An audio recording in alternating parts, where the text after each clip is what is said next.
This drug, hydroxychloroquine, has been around since the 40s. Hundreds of millions of people have taken it. Tens of millions of Americans have taken it. It's extraordinarily cheap. It's now offered in generic form. And there are other pharmaceutical companies trying to come up with other, as you know, treatments, and are investing an enormous amount of money. And they don't really want this, hydroxychloroquine out there. The FDA has been bizarre. One time they said yes, another time they said no. Then we have sort of checkered surveys and tests that have been done and anecdotal information and so forth.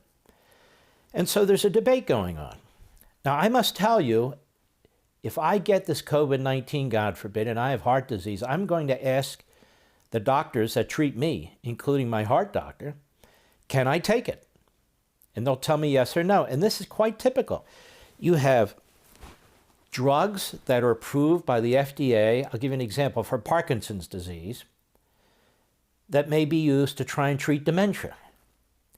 You have drugs that are approved for dementia that might be used to address cancer. You have cancer drugs that might be used to address diabetes.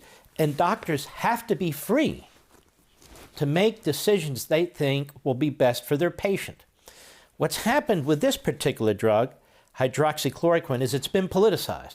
There's not a liberal in America, there's not a liberal newsroom in America, most of them, that will say, leave the doctors alone. They are licensed, they are certified.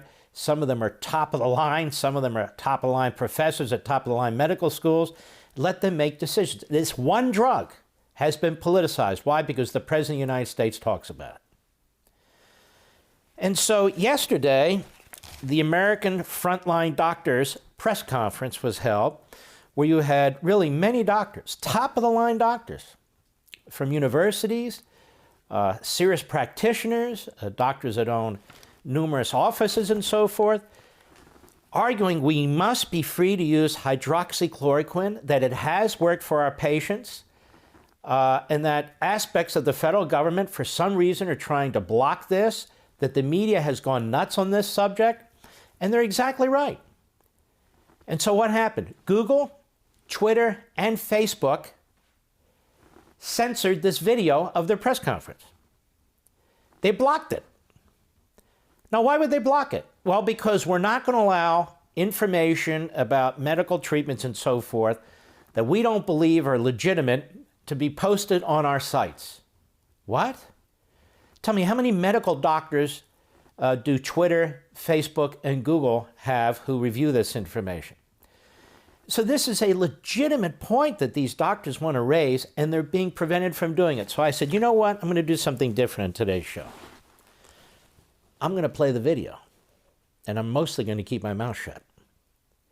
We're not going to allow these tech companies, for political reasons only, to block information that you should have and you can assess on your own, to block information that your own doctors have. You need to know what's going on. You need to know about this. And we need to have the courage to speak out when things become politically incorrect, when it can save lives.